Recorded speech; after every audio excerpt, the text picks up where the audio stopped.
Hello and welcome to the Art and Science of Mediumship. My name's Lauren Robertson, and the video you're about to watch is a conversation between myself and Professor Michael Sudduth. Professor Sudduth is the author of A Philosophical Critique of Empirical Arguments for Post-Mortem Survival. Try saying that 3 times fast. And he is one of the world's leading proponents of alternative explanations for the data of mediumship in sittings other than survival. What that means is Professor Sudduth is not convinced that the evidence that is shown in sittings, so when as mediums we describe a person's loved one and we give information pertaining to them, he's not convinced that that necessarily means survival of human consciousness. And you may recognise Professor Michael Sudduth's name from my BICS paper. So the essay that I wrote for the Bigelow Institute for Consciousness Studies is how Professor Sudduth and I connected. I critiqued one of Michael's essays in my essay, and I reached out to him to thank him for the thorough work that he had done, because he caused me to see my mediumship in a new way and caused me to be able to defend it better, really, because the robust arguments that he made obviously forced me to make robust arguments in return. So I never thought that Michael would ever see my essay or take enough interest in it to respond, but lo and behold he did. And so I was really thrilled to have this conversation with him. This is going to be the first of a few conversations, because rather than coming into this conversation combatively, which I wondered if we would or not, I wondered whether it would have a very argumentative or kind of debate sort of feeling to it. Actually, we came in and discovered right away that we had a lot in common, a lot of similar interests. And so the conversation took on definitely more of a friendly tone. That being said, we do differ on some of our opinions and the ways in which we even go about researching or understanding mediumship, we differ on. And we decided that this definitely will be the first of a number of conversations and interviews that we will have, specifically about my BICS paper and Michael's responses. He wrote me a 9-page document with all these different answers and responses to various things that I wrote. So our intention is to get through really all of those arguments and have some back and forth about each of them. So this is part 1 of what might end up being a 2, 3, maybe even 4-part conversation. Me in favour of survival and Michael in favour of other alternative explanations. So let me just go ahead and read his bio. Professor Michael Sudduth is a philosophy professor at San Francisco State University, where he's taught philosophy and religion since 2005. Although specialising in Western and Eastern philosophy of religion, his interests range broadly over epistemology, philosophy of science, metaphysics, philosophy and literature and film, and the field of psychology. Since January 2016, he's been exploring philosophical and psychological themes through fiction writing. He's currently working on his 2nd novel, A Person You May Know. The novel explores a future in which advanced artificial general intelligence and mind uploading converge to create an unconventional stalker and vision of life after death. Through fiction, he explores topics that have interested him as a philosopher, for example, life after death, spiritual experience, personal identity, abnormal psychology, and the nature and role of evil in the world. He publishes a blog called Cup of Nirvana, which features analytical style reflections on philosophical topics at the centre of his current research and publications. Also contemplative explorations in Eastern philosophy and spiritual practice, and discussions on film and fiction literature. And I will put the link to Professor Sudduth's blog and his book and everything in this post as well. So without further ado, I really hope that you guys enjoy this. If you are a free subscriber, you're going to get about 45 minutes to an hour of this content, depending on where the right place is to end it. And if you're a full paying subscriber, you will get to see the full interview. So if you would like to see the full interview, then please do upgrade your subscription today. Thanks so much for watching and listening, and I really hope that you will have plenty to think about and plenty to say. We cover a lot of really interesting topics, including what does it mean to be a self? How should we go about understanding and interpreting the data of mediumship? How should we go about doing a science of mediumship? Is it the case that if someone has never really experienced mediumship, that they lose some of the right to talk about it and to argue against it, and other such interesting topics? So without further ado, thanks again so much for watching, for tuning in, and please enjoy our interview.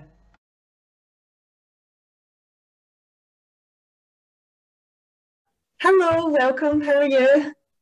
Good. How are you? Good, I'm great. Thanks. It's lovely to finally meet you. Yeah, likewise. Great to finally have a conversation. I know we've been exchanging emails for several months now, right? Yeah, for sure. A little bit of time, definitely. I just wanted to let you know that I have hit record on our call, as we sort of discussed in email. I just wanted to double check that that was okay with you. Sure. Yeah. Okay, good. So how's your day been so far? Is it like midday where you are, 12? Yeah, it's 12. So I did the watering in the garden. Nice. I've been admiring all your fruit and veg.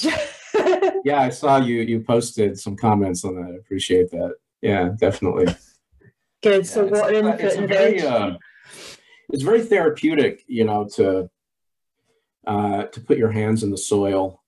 I really have found that, and I had done it prior to the pandemic a bit, but it was really since the pandemic that, since I had a lot of changes to my life as a professor, no longer traveling to campus, what am I going to do with all this extra time on my hands, And I thought it'd be great to grow vegetables, and I was distributing them at the time. I was living in a condo complex and distributing them to my neighbors, who were very grateful for that. So it was a great kind of communal project, really.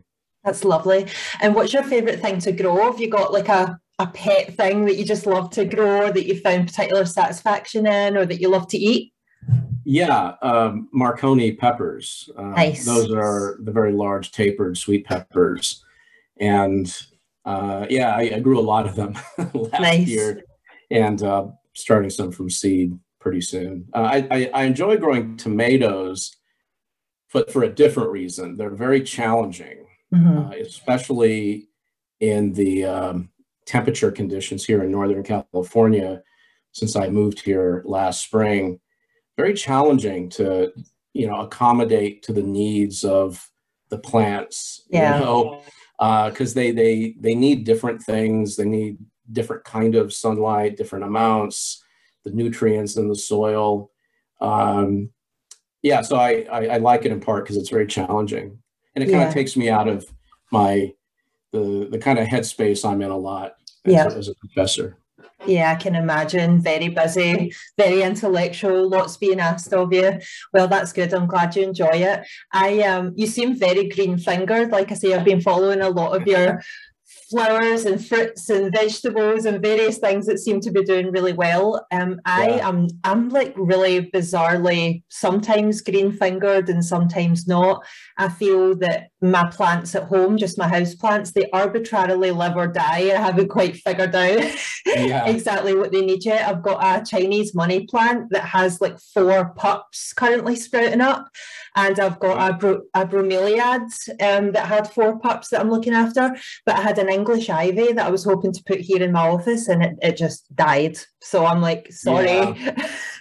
I don't know where I actually picked this up from. My mother used to say that she was so unskilled when it came to gardening that if you gave her a plastic plant, it would die. So but it's a great hobby to have. And so, speaking of other hobbies, where, like, see, with your relationship with obviously this afterlife conversation, would you say that that is more part of your professional life as a professor, or do you think that that curiosity is a hobby, or both? I think it's a little of each. You know, one of the things I tried to point out in the preface to my 2016 book was that my interest in life after death has kind of partly an experiential grounding, but it's also something I've pursued academically. I think really a lot of these things begin in our experience. Yeah. And depending on, you know, how they interface with what we do in our professional life, you know, they can sort of merge into that as well. And as you know from reading some of my publications, I think the questions about life after death do require addressing questions in epistemology or theory of knowledge, philosophy of science, questions in psychology. And those are things that just interest me as a human person, but also as an academic philosopher. But it's interesting you raise that question because, and I don't know how much you know this or if you know it at all, but I also write fiction. And I haven't published anything yet. I'm still crafting a few novels. But that's a way also of exploring questions about the nature of consciousness and life after death. It's a very different way of exploring it. And I think that's something to emphasize, that there are these different ways of exploring. I totally agree with you. Care about. Yes, I totally agree with you in that respect. And your interests really mirror my own in that sense, because obviously my journey being a medium and also a student of consciousness when I took philosophy undergrad at Glasgow, which was wonderful. But also fiction and writing novels, it makes sense to me why those interests would overlap. I'm also working on a novel, strangely enough. Oh, wonderful. And it also has a life and death sort of bent to it, of course. But I mean, what are our lives but the narratives that we say about ourselves and that others create about us? You know, it's like our life and our selfhood to some degree is like the various webs of a narrative that all cross over, some of which become really prominent and some of which recede. And so I really think that looking at narrative and working with narrative is a way to understand self and other. So I can totally see why all those interests overlap with you, and they do with me as well. Understand that your afterlife story sort of begins in your personal life, like you said, and I have done obviously a bit of reading of your work. Would you just sort of reiterate some of the more personal steps in your journey to the sort of in the quest for the afterlife, so to speak? Yeah, sure. This has come up a lot lately when I've been having conversations with individuals, and I've kind of been revisiting, the evolution of my interests in questions about life after death. I think it started when I was about 7 years old, actually. And so I tell this story because it's, you know, my students have loved this story over the years, but it's also goes directly to your question. So at the time, I was living in this 2-story house. All of our bedrooms were upstairs. My bedroom was right around the corner from the staircase, which was straight down into the foyer of the house. And then the living room was there, wide open space. And one night I just had this inclination to get up in the middle of the night and walk out of my room, stand at the top of the staircase and stare down into the murk of the living room. And I sat down on the top of the staircase, and I just started looking down into the darkness, dimly lit from filtered light, street lights through the thick curtains my parents had. And as I don't remember how long this took, but at some point it seemed to me there were people sitting on the furniture, and wow, kind of a bit like the parties my parents used to have. I mean, I grew up in the 70s, and Yeah. Here in the United States, parents had a lot of parties in the 70s. Here in Scotland too, I can assure you. So, you know, it kind of reminded me of a party scene. Mm-hmm. The only thing that, you know, that kind of struck me as the major difference. I mean, I recognized all these people, but unlike the people who attended my parents' parties, these individuals were all dead. I mean, because they were friends or family members that had passed away. And actually, quite a few had passed away around this time period. I mean, some of them I couldn't really identify, but, you know, like my stepfather's mother, my mom's best friend who died very young. They just sort of, that's what it seemed to me, you know, I was experiencing. And when I tell the story, like students and others will say, wow, like, were you freaked out? I said, well, that's the interesting thing. No, I actually felt comforted. And I felt like, hey, I'm not alone. And this is really cool. And then I started asking, like, what would happen if I turn on the light? Turn on the light, you know, didn't see him anymore. Turned out the light, waited, and then you know, I had this experience again. And I did this. For months, I was doing this. I was going out there, and then I would gradually start going down the stairs, like one rung at a time, kind of doing an experiment to see what was going on. You know, I was only 7 or 8 years old at the time, but it fascinated me because I think this is the first time I asked the question, you know, are there things that are there that we can't see when the lights are on, right? It's kind of, as a 7-year-old, that's kind of how I thought about it. And the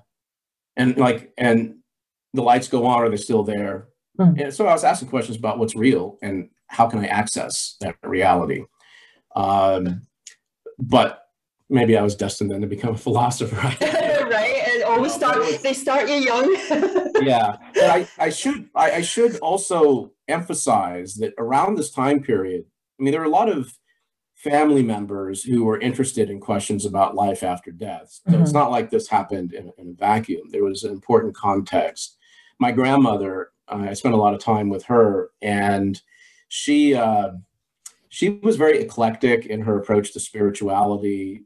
She had lots of books on Eastern religion and parapsychology, and she would often talk to other relatives about apparitional experiences that, you know, she was having of my grandfather, who had passed away at one point, and then family members were telling their stories. So I grew up in an environment where there was a lot of open conversation about these anomalous experiences, and well into my teens, where my mother had, you know, talked to me at some point about a apparitional experience she had with my grandfather, which is actually very similar to the one my grandmother described, even though they had not talked to each other about their experiences. And so this is the next phase, is when I was a teenager, really. I spent a lot of time messing around with the occult. I was just very interested in exploring unusual things. Some of my friends had that interest. We did a lot of seances and, you know, playing with the Ouija board, stuff a lot of teenagers do, but I got really into it.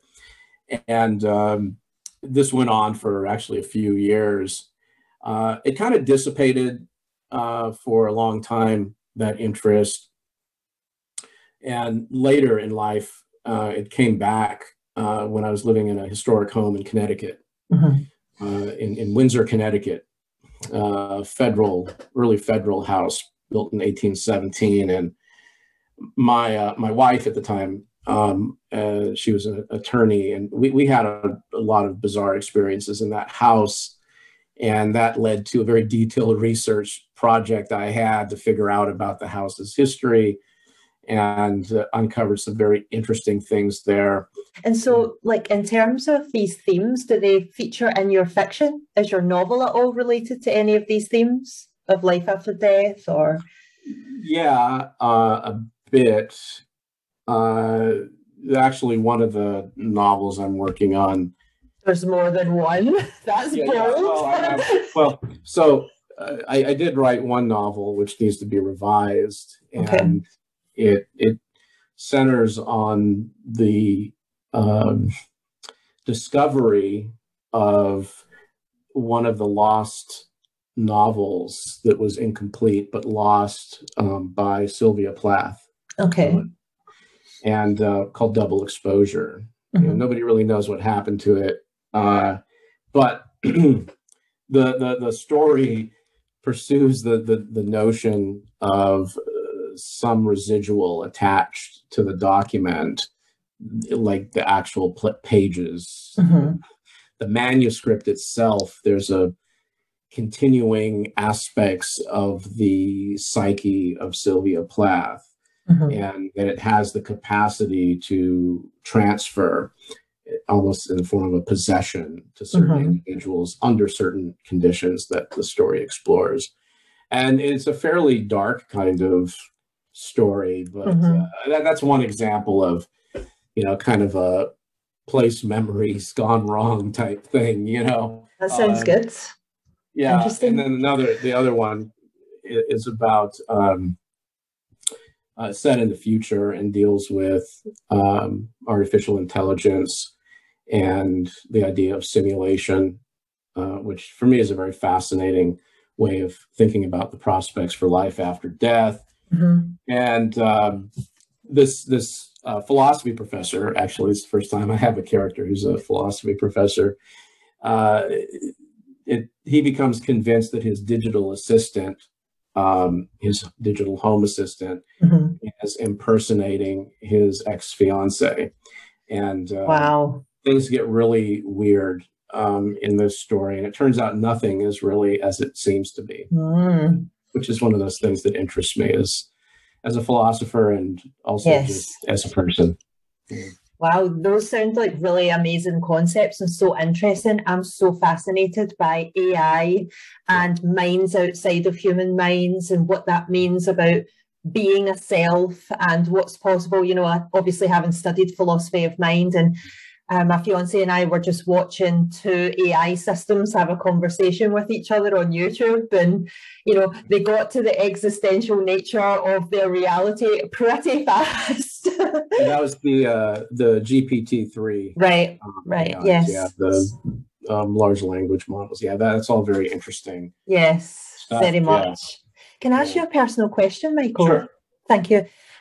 Obviously, I found it really interesting that you were in a relationship with a medium, because my fiance is the opposite to me in many ways. He's very skeptical. He's a VFX artist, so he is all about like making physics in a simulation, and that's the way he thinks. He's like very programmer sort of mentality, and we obviously love each other and we cohabit and it works and it's fine. So I just wondered, from your point of view, did, like, I guess, loving or living with or being involved with a medium shape or change your perceptions about whether it's real or not, whether, like, what your observations were of obviously a medium in the wild, like up close and personal kind of thing? Because a lot of people, the reason I ask this, I suppose, is because a lot of people have a lot of judgments about me, about what my intentions are and what my behavior is and why I'm doing what I'm doing. And a lot of them are very cruel.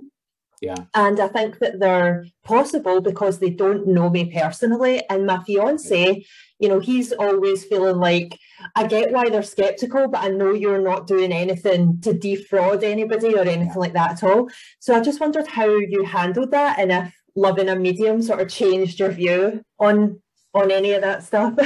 Yeah, it did in various ways. I think it allowed me to have a more robust understanding of mediumship. So the first thing is, I would not want to generalize from her to all mediums. Definitely. But and of course, I should say that I spent a lot of time reading Carl Jung and his exploration, actually his entrance into psychology by way of studying spiritualism, and his cousin, who was a medium. So I was also exploring a lot on the psychology that might plausibly be at work and the different instantiations of that. I didn't really need to be convinced of this point, but it confirmed it that she was very sincere. And so that I think addresses like the idea that someone's trying to engage in any kind of deliberate fraud. But I didn't think that to begin with. I mean, I had sat with mediums before as part of my research, and and individuals who are psychics and mediums. So they struck me as really cool people. They were friends of mine. So I didn't have the sinister interpretation of mediums, which, I think maybe you're referring to individuals being very cruel and depicting you as having a certain motivation that's not correct. And the methods that I would go about enacting that motivation as well, as being intentionally dishonest. Yeah. So, I mean, living with a medium definitely gave me further confirmation that there's something, whether this is actually communication with discarnates or not.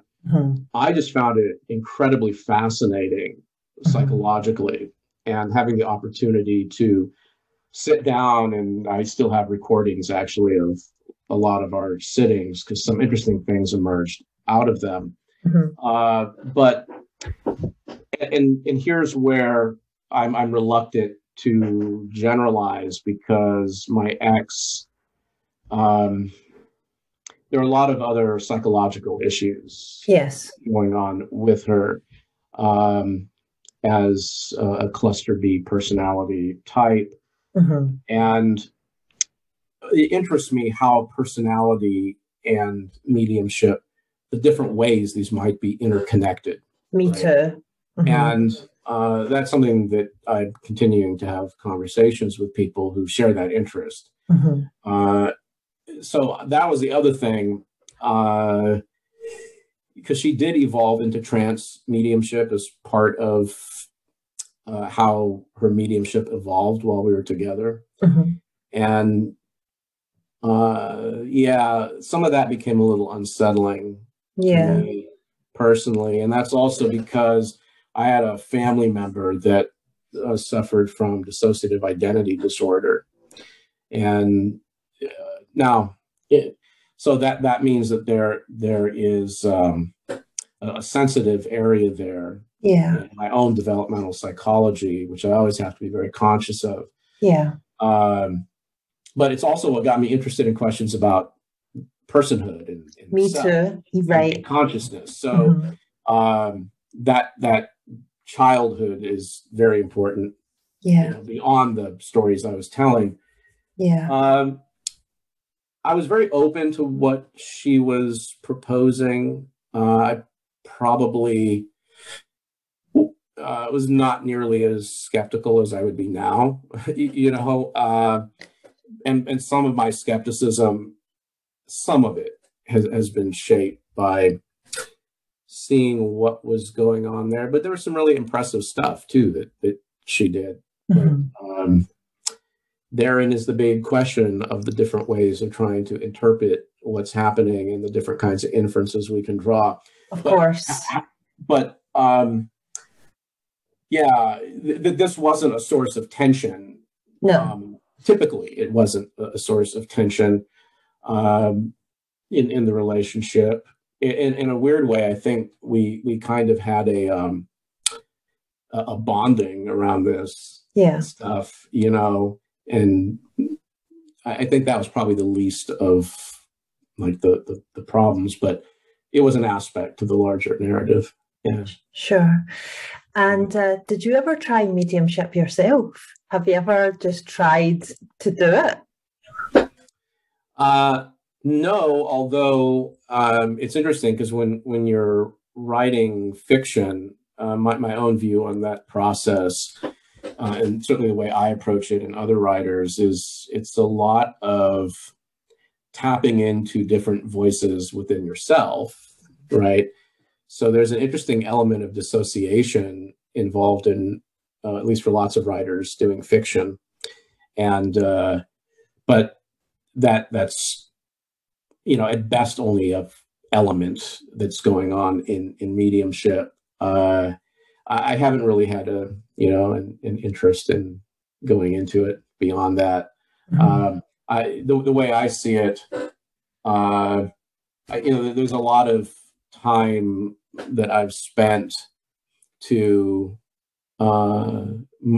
facilitate well-being in my life and in the lives of others through various spiritual practices, and that's a lot of effort over time. Yes, and I'm pretty comfortable where that where that is. So that's not really something that interests me. That makes sense. Thanks for asking about it. Yeah. Of course. So you and I connected because I wrote an essay for the BICS contest. Yeah. And of course, it was from the point of view of my own life and my own experience as a medium. And I read the Survival Hypothesis book, which was a group of essays by Adam J. Rock, and yours was one of the essays that stood out to me the most. You and Stephen Browdy's, I thought, had real substance and were really a challenge. And I thought, there's things here I need to think about, really, that I have not thought about before, and how I approach proving that the words coming out of my mouth are coming from a discarnate communicator as I claim them to be, and what some of the issues with that are. And there's really two aspects of your essay that you wrote for that, which I found most interesting. The first one, it was really about auxiliary assumptions and the role of auxiliary assumptions. And that's something I'd love to talk to you more about. Sure. And then the second one was about, it was kind of like, with those auxiliary assumptions, like, how can we push the boundary of them a little bit further and really have them not be fixed, but have them be something that become testable hypotheses, which I know is something that you're sort of passionate about, which I'd love to hear more about soon, is like, how would you go about stating a hypothesis? But also what I wanted to argue against was this argument of like, living agent psi, essentially this idea that some complexity amongst the living is able to account for all of what happens in a mediumship setting, even if any of them are legitimate. And there's no real reason to bring in a spirit communicator, or no real justification, I guess, for bringing in a spirit communicator, whereby those pieces of evidence, I guess you would call them, can be attributed to small or large versions of a complicated version of psi among the living, essentially. So those were the two challenges that I thought, that is steep. That is worth really thinking about. The living agent psi issue and the issue of auxiliary assumptions. Obviously, when I wrote that, I never thought that you would read my essay or ever see it or would ever be having this conversation. I'm really, really thrilled and really glad that we are, so that we can talk about our different points of view in a little bit more detail, because I really want you to know that I respect so much what you wrote in that essay. I've read it. I must have been in excess of 20 times. My walls were covered in notes about it. Like, I took it extremely seriously. And your book, obviously, later as well, which you were kind enough to send me. So would you just state for me what your current position is on how justified are we in saying that mediumship really means that we survive death, and what are some of the issues with that? Yeah. So first, a question. Did you read my JSC article, Super Psi and the Survivalist Interpretation of Mediumship? No, I haven't read that one yet. I haven't yet, but I will definitely do that. Yeah, I actually went back and reread it recently just to remind myself, what was I saying in that particular article? Because in commenting on your BICS paper, I've gone back and looked at kind of my own evolution of thinking on this. So, right, it's a big question. I think one way of capturing part of my position is to say, I haven't seen what I regard as a good argument for supposing that survival is the best explanation of the data of mediumship. I'm not saying that it isn't. I'm just saying I haven't seen good enough reason to think that that is the case. But also, you know, from my comments that I put on your Dix paper, that even if that were true, I don't think that there's an easy jump from survival is the best explanation of these data to these data are really good evidence for survival. And there are a number of considerations which I've published on in detail from epistemology, which is one of my areas of specialization, and philosophy of science that are big concerns I have. And they're concerns shared by others too, different ends of the continuum with respect to survival. So that's a very general way of stating where I am on this. Now, as far as like the Bix paper, you know, I read and reread your paper, and I think it's unfortunate you were not given an award for it, considering the quality of some of the other papers that were given an award. Just to add that in, and I've said the same thing about Carol Bowman, and it's now known that she was turned down. She did submit a paper and was not given an award. I have some general criticisms about that competition, yes, which I refer to as the contest. yes. That's an allusion to a Seinfeld episode. But, okay. Some people will get that as kind of a jab at the contest. But so what are the issues here? Well, it depends on where we want to start, right? Because we can talk about best explanation claims, which you make in your paper, and then you also make the evidential claim, right? And it seems to me it's a very strong claim you're making that the data, at least of the sort that you were presenting, are good evidence, enough to justify believing that survival is true. That's a fair way of characterizing. Yes, I would say so. Yes. Yeah. So, but only fair. I don't conclude.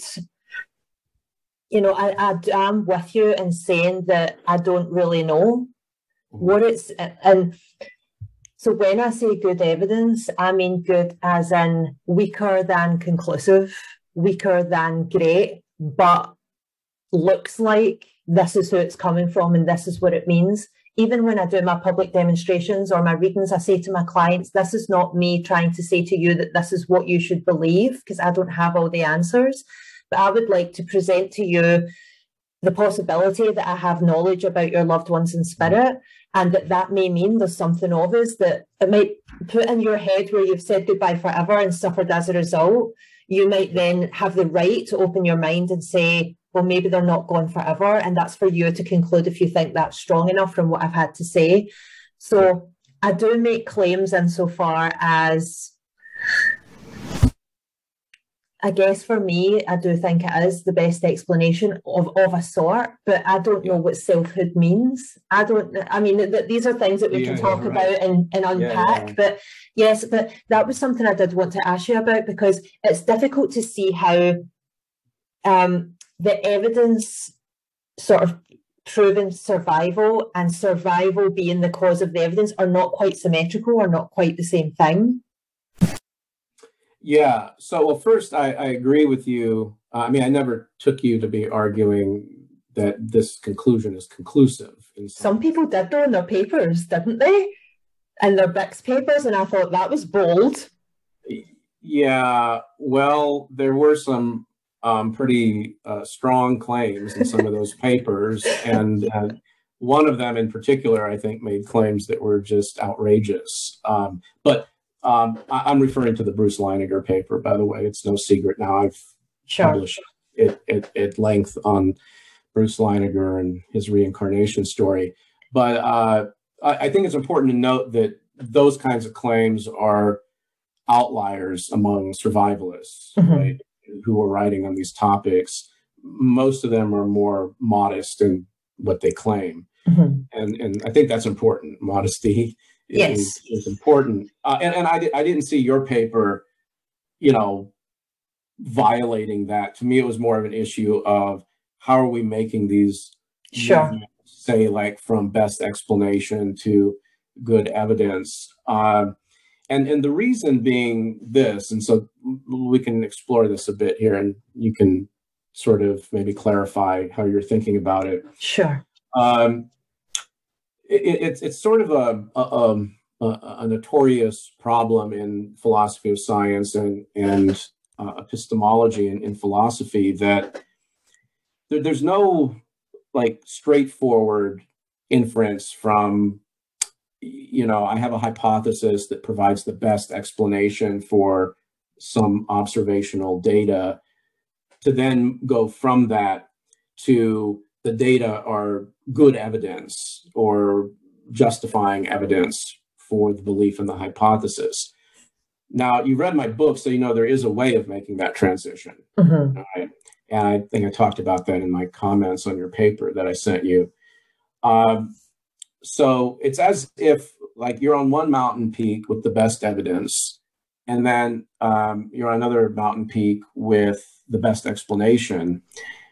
And how are we getting from one to the other? Because the best explanation might be the best of a really bad lot of candidate explanations. And it might even be the case that that best explanation is more probable than the alternatives. But if the alternatives have a really low probability, then the best explanation has a very low probability. It's just not as low as the others. Mm-hmm. So the way that I think it's helpful to think about this is in terms of a threshold value of, say, mathematically 0.5, which is meaning something is as probable as not, right? Something you talk about in your paper at points or suggest. Mm-hmm. So normally, when people talk about evidence being good, they mean something like, the evidence makes the hypothesis more probable than not. So it's going to be some value greater than 0.5. Now, that by itself wouldn't justify belief on my view of this, because I think you need to, you could just be trivially more probable than not. You need to have like really good evidence. And that means a fairly high probability. And here by probability, I mean evidential probability, right? Yes. The probability of some statement or proposition given other ones. And there are lots of ways of working that out, right? There's the Bayesian approach, there's a likelihoodist approach. There are different measures that, or if you will, criteria that are used across disciplines to address these kinds of issues. Yes. And you can even understand best explanation where, I think as I said, you can either have a bridging principle that allows you to get from one peak to the other, or you can just bake in your notion of probability into explanation. But in other words, there needs to be more done to show how you get from point A to point B. And I know in your paper, and I sort of regretted that I didn't comment on this. I know I wrote you a lot of comments, but you did, which I really appreciate, by the way. but maybe I should have said a bit more in a way to commend you for the amount of space you took in breaking down those two sittings, right, that you discuss. Because that's a lot of work right there, just to do that. And then on top of that, now we want to try to argue that a particular explanation is the best from among several competitors. This strikes me as like a really big project. Huge. I'm so glad you said that, because that's my primary issue. The will was there, but my time limitation, I'm not a statistician. I did not know how to handle that data. I did the best with what was obvious to my own lights, in the most obvious way possible. I did not have the means. My fiance and I were moving from Canada back to the UK during COVID while I was writing the essay. So there were so many limitations.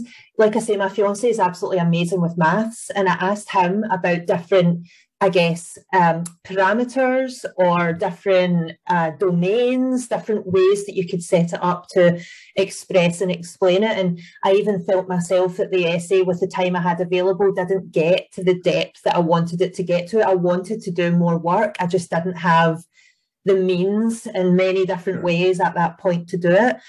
But I also think that it's so complicated, Michael. I don't know if you feel the same way, but it is so complicated. Like, there's the question of what is the self that we're even talking about that survives death? Like, how do we quantify what that is? And then there's the two separate issues of, okay, does the information in the reading mean anything beyond just guesswork and probability and coincidence? And then the second part is, well, if it does, then does it point to the thing that we say or we think that it's pointing towards? And so there are so many complicated aspects with it that I did have a lot of difficulty handling that data. Could I fill in a little more for you now, maybe with that specifically, how I would have gone about it, maybe with some more time? And I did write this out for you, but I haven't edited it the way that I wanted to, but maybe it will come across verbally. So let's address whether the information in my sittings legitimately points to the single relationship between the sitter and the communicator that I claim it does. Are you happy to start there? Okay, so does this information actually point to this person in front of me and this person that I claim is communicating? So one way that I would feel justified in organising that question is to do what is done with Facebook ads. So I don't know if you've ever had any experience with Facebook marketing or advertising or Facebook ads, have you? Yeah. Yeah. Do you know about like what sort of theorem underpins how that works? Okay, so I have a lot of experience with Facebook ads because I've filled a lot of my events globally and, you know, various things that I've done using Facebook ads. And so the idea with Facebook ads is it's like nesting pieces of information that work in conjunction with each other to point to a very, very small group of people or you know, however many people are relevant that you want to see this ad to get them to take a certain action. So say, for example, I had an AC/DC tribute band that was going to play a gig in San Francisco. The way that I would go about getting my Facebook ad to promote the event shown to the right people is by having these different nested domains where I might point to, okay, so this person follows AC/DC on Facebook. This person lives within 30 miles of San Francisco. This person is male. This person has a disposable income over, you know, however much, $50,000 a year or something. And this person has attended a concert within the last year. Right, so if I set up that domain within each other, it will narrow it down literally from well, actually, I think it's more like 3.5 billion people you start with on your Facebook ad. And if you've done your targeting properly, then you are only going to get people who are interested in AC/DC, who have money to go to the concert and can get there to see your ad. Now, I would love for critics of my work, or, you know, what I would say good mediumship's work, to essentially treat the statements that I make in my mediumship sittings the exact same way. So when we look at the information that is included one by one, using the word "and" to join them together. So is it true that this is true? And is it true that that's true? And is it true that the next thing is true? And by doing so, by process of elimination, it looks like I am in fact only pointing to the one person that message is for. Exactly the same way that if I was to use those nested domains of, you know, lives near San Francisco, loves AC/DC, has money to go to this concert, that it would point correctly to the right person. What do you think about that approach? So, yeah, that's interesting. So it's a kind of analogical argument, is a way of looking at it, where you're taking the first kind of process to dial in a particular target, right? And then you're saying, okay, so let's now think of mediumship as working a bit like that, and dialing in a particular target. So this is something I would be open to exploring with you in greater detail and write something up on it. I think because I have to kind of see like this in action and see whether it, you know, how it works with the kinds of concerns that I raised about your current presentation. Yeah. Because the process is really important, you know. Yes. So like, for example, you'd have to find a way to insulate like the process as you described it and now applying it to mediumship to rule out ways of seemingly dialing in a target that are not really dialing in the target. So being able to discriminate between kind of the faux version and the actual version, if that makes sense. Because it seems to me that until you start, when you start looking at the process, like in the sittings, for example, I think there are a lot of questions about how you're narrowing things down that,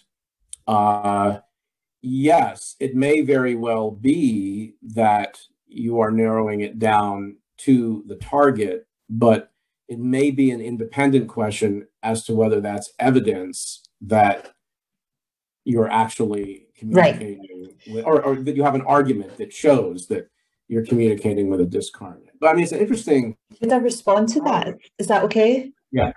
So first of all, I don't think that that specifically shows that I'm communicating with a discarnate necessarily.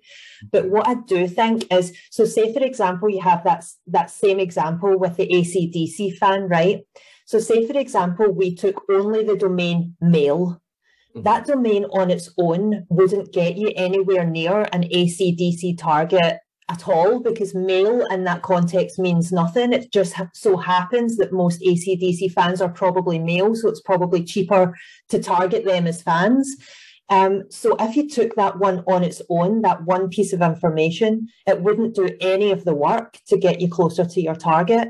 And I fully accept that there are pieces of information like that in my sittings. There are pieces of information that are doing very, very little descriptive or explanatory or connective work. And sometimes that is just a flaw in my own mediumship. And sometimes it's that I'm keeping talking until the next piece of information's coming. There's all kinds of, as you correctly say, psychological reasons that that happens. However, arguably to fill your AC/DC event, you would only need fans of AC/DC that live within 30 miles of San Francisco. And with those two pieces of information alone, they're essentially carrying a huge burden, because they're actually the bit that's defining the person. You know, they're a bit that's defining your target. And so my sort of response to what you're saying is that there are, even if you take away everything that you could think of as, you know, me having covert psychological processes whereby I don't realize that I might have been led by what the person just said, right? Eliminate those and eliminate instances where the thing might be so general that it applies to a lot of people, which is what I did try to do in my essay. You know, I said, take all these things away. I would argue that in many, like literally 70 to 80% of the readings that I've done, of 20,000 readings, you could take the 3 or 4 key pieces of information that are hardest to explain, and they would still point to that client because they're so specific. They wouldn't point to anybody else. You know, and that reading that I did with Michael, the boy that passed the spirit, you know, if we were, even though it seems general, right, who has a son in spirit, who has a girlfriend that has a shell necklace around her neck whose name also begins with R? If we were only to use that criterion, how many people in the world would be left besides the woman that I was actually speaking to? So I'm permitting you to take anything you want away. And is there something left that still takes it from 7 billion or 3.5 billion or however much you want to start with down to, in fact, the person that I'm talking to. I'm not saying that that proves survival. All I'm saying that is in terms of criticising what I say in my readings, I think that is fair. But I think also if you take this approach, there's a few facts simply that are the kind of, I guess, jewels in the crown, which point most directly to that client. And those are the things, I guess, that really matter. The rest of it is doing more supplementary work.